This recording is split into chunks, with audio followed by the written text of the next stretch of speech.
أعوذ بالله من الشيطان الرجيم بسم الله الرحمن الرحيم السلام علیکم ورحمۃ اللہ وبرکاتہ۔ آج کی تجوید کلاس میں سورۃ اللیل کو حرف بحرف تجوید کے ساتھ ہم نے پڑھنا ہے۔ آپ مکمل سبق کو اول تا آخر سن لیں۔ اللہ کریم سے امید ہے سورۃ اللیل میں جتنی بھی آپ کی ممکنہ غلطیاں ہوں گی ان کی اصلاح ہو جائے گی۔ تو چلتے ہیں، سبق کو شروع کرتے ہیں۔ بسم اللہ الرحمن الرحیم واللیل اذا یغشا۔ واللیل، لام پر آپ نے تشدید کو پڑھتے وقت ذرا سختی ادا کرنی ہے۔ واللیل واللیل واللیل اذا ذال کے بعد الف ہے تو یہ الف مدہ ہے، الف ہو اور اس سے پہلے والے حرف پر زبر ہو، اس صورت میں الف مدہ ہوتا ہے اور اسے آپ نے 1-2 سیکنڈ تک لمبا کر کے پڑھنا ہوتا ہے۔ واللیل اذا یغشا، غین کو آپ نے موٹا کر کے پڑھنا ہے۔ یہ حروف مستعلیہ میں سے ہے، ان حروف میں سے ہے جن کو آپ نے ہمیشہ پر پڑھنا ہوتا ہے۔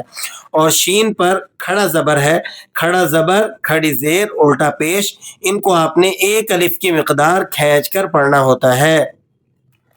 واللیل اذا یغشا والنہار اذا تجلی۔ نون پر آپ نے غنہ ادا کرنا ہے۔ نون میم مشدد ہمیشہ غنہ ہوتے ہیں، آپ یہاں غنہ ادا کریں گے۔ اور را، اس پر زیر ہے، یہ ضابطہ اور قانون ہے کہ را کے نیچے زیر ہو تو را باریک پڑھی جاتی ہے۔ تجلی، لام مشدد بھی ہے اور اس پر کھڑا زبر بھی ہے، تو دونوں باتوں کو آپ نے سامنے رکھتے ہوئے، ان کا لحاظ کرتے ہوئے اس کو پڑھنا ہے کہ اس پر سختی بھی ہو اور اسے کسی قدر کھینچ کر بھی پڑھیں گے آپ۔ والنہار اذا تجلی، والنہار اذا تجلی۔ تیسری آیت کو دیکھیے گا، وما خلق الذکر والانثى۔ وما، اس کو آپ نے 1-2 سیکنڈ تک کھینچنا ہے۔ خلق، خا بھی آپ نے موٹا پڑھنا ہے اور قوف بھی آپ نے موٹا پڑھنا ہے۔ ذال مشدد ہے، یہاں آپ نے سختی ادا کرنی ہے۔ وما خلق خلق اور را کو آپ نے موٹا پڑھنا ہے کیونکہ را کے اوپر زبر ہے۔ قانون ہے کہ را پر زبر یا پیش ہو تو را موٹی پڑھی جاتی ہے۔ والانثى، نون ساکن ہے، یہاں پر آپ نے اخفا ادا کرنا ہے۔ یہ نون ساکن اور تنوین کے قانون میں سے ہے کہ نون ساکن ہو اور اس کے بعد 15 حروف جو حروف اخفا کہلاتے ہیں ان میں سے اگر کوئی ایک حرف آ جائے تو وہاں آپ نے نون پر اخفا کرنا ہوتا ہے۔ سا پر کھڑا زبر بھی ہے اور مد بھی ہے، تو اسے آپ تقریباً 3-4 الف کی مقدار کھینچ کر پڑھیں گے۔ وما خلق الذکر والانثى، وما خلق الذکر والانثى ان سعیکم لشتی۔ نون پر آپ غنہ ادا کریں گے، نون مشدد ہے اور عین حروف حلقی ہے، تو اس پر آپ نے بہت دھیان کے ساتھ اسے حلق سے پڑھنا ہے۔ ان سعیکم لشتی، لشتی، تا مشدد بھی ہے اور کھڑا زبر بھی ہے، تو دونوں باتوں کا لحاظ کریں گے اس کے اندر۔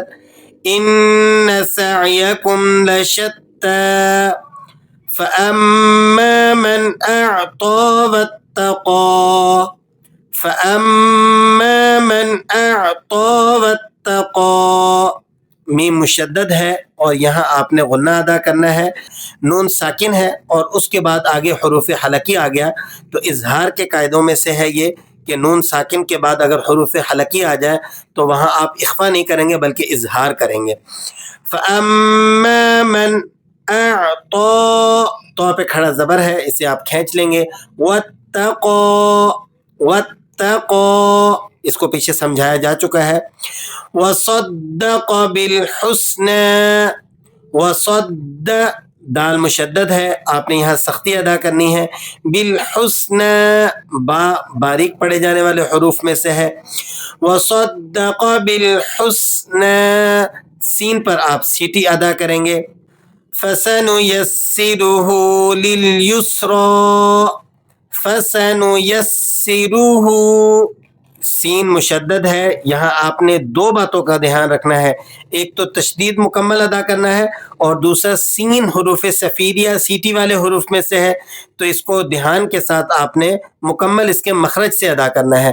فَسَنُيَسِّرُهُ لِلْيُسْرَى وَأَمَّا مَنْ بَخِلَ وَأَمَّا مَنْ بَخِلَ وَأَمَّا مَنْ بَخِلَ، یہاں پر یہ بات نہیں آ گئی نون ساکن ہو اور اس کے بعد حرف با آ جائے تو یہاں آپ نے اقلاب ادا کرنا ہوتا ہے. اقلاب ہے نون ساکن کے قوانین میں سے ایک قاعدہ ہے کہ نون ساکن کے بعد حرف با آ جائے تو وہاں نون کی آواز کو آپ نے میم سے چینج کر کے پڑھنا ہوتا ہے. اور قرآن مجید میں اقلاب کی علامت کے طور پر یہ چھوٹا سا میم لگا دیا جاتا ہے، اس کو کہتے ہیں اقلاب، یعنی چینجنگ کی ہے آپ نے. یہاں نون کو آپ میم سے چینج کر کے پڑھیں گے. وَأَمَّا مَن بَخِلَ وَأَمَّا مَن بَخِلَ وَاسْتَغْنَى وَاسْتَغْنَى وَكَذَّبَ بِالْحُسْنَى فَسَنُيَسِّرُهُ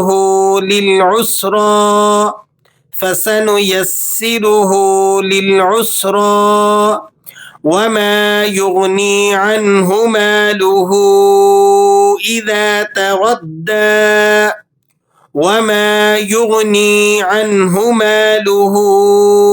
إِذَا تَغَدَّى.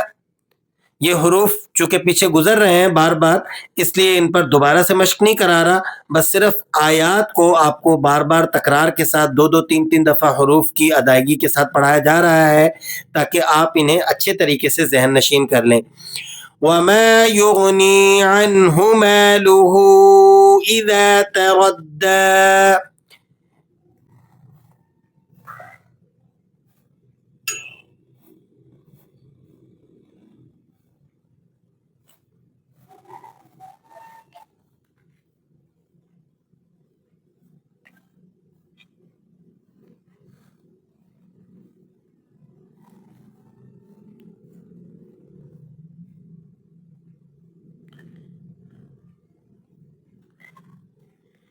إِنَّ عَلَيْنَا لَلْهُدَى وَإِنَّ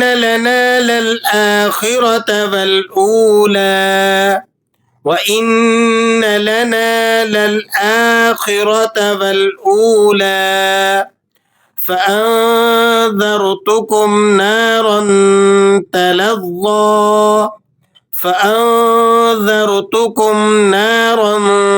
تَلَظَّى لَا يَصْلَاهَا إِلَّا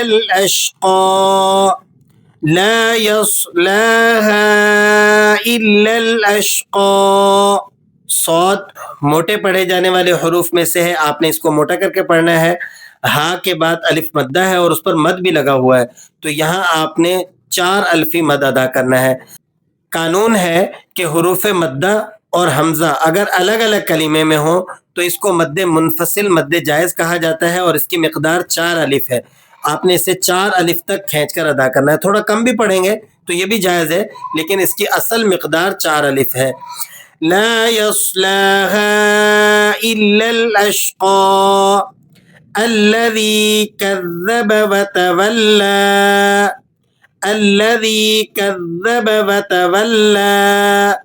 وسيجنبها الأتقى الذي يؤتي ماله يتزكى الذي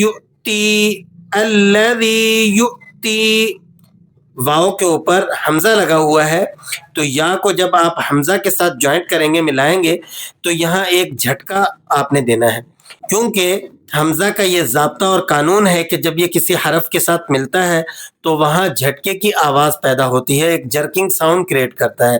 یہی وجہ ہے کہ آپ نے یہاں جھٹکا لگا کر اس کو پڑھنا ہے۔ الذی یؤتی، الذی یؤتی مالہ یتزکا، الذی یؤتی مالہ یتزکا وما لأحد عنده من نعمة تجزى، وما لأحد عنده من نعمة تجزى إلا ابتغاء وجه ربه الأعلى، إلا ابتغاء وجه ربه الأعلى، إلا ابتغاء، یہاں پر آپ نے 4 الفی مد ادا کرنا ہے، اور یہ مد متصل مد واجب ہے۔ مد متصل مد واجب کی تعریف کیا ہے کہ حروف مدہ اور حمزہ جب ایک کلمے میں ہوں تو اس کو مد متصل مد واجب کہا جاتا ہے، اور اس کی مقدار 4 الف ہے۔ اسے آپ نے پراپر 4 الف تک کھینچ کر ادا کرنا ہے۔ إِلَّا ابْتِغَاءَ وَجْهِ رَبِّهِ الْأَعْلَى وَلَسَوْفَ يَرْضَى، وَلَسَوْفَ يَرْضَى، وَلَسَوْفَ يَرْضَى۔ آج کے سبق میں ہم نے سورۃ اللیل کو حرف بحرف تجوید کے ساتھ پڑھنا سیکھا، اور موٹے موٹے قوانین بھی ساتھ میں جانے۔ اللہ کریم ہماری اس کاوش کو اپنی بارگاہ میں قبول فرمائے۔ دعاؤں میں یاد رکھیے گا، خوش رہیے گا، اور اس سبق کو صدقہ جاریہ کے طور پر اپنے جاننے والے احباب تک لازمی شیئر کیجیے گا۔ آئندہ آنے والے سبق تک کے لیے اللہ حافظ۔ السلام علیکم ورحمۃ اللہ وبرکاتہ۔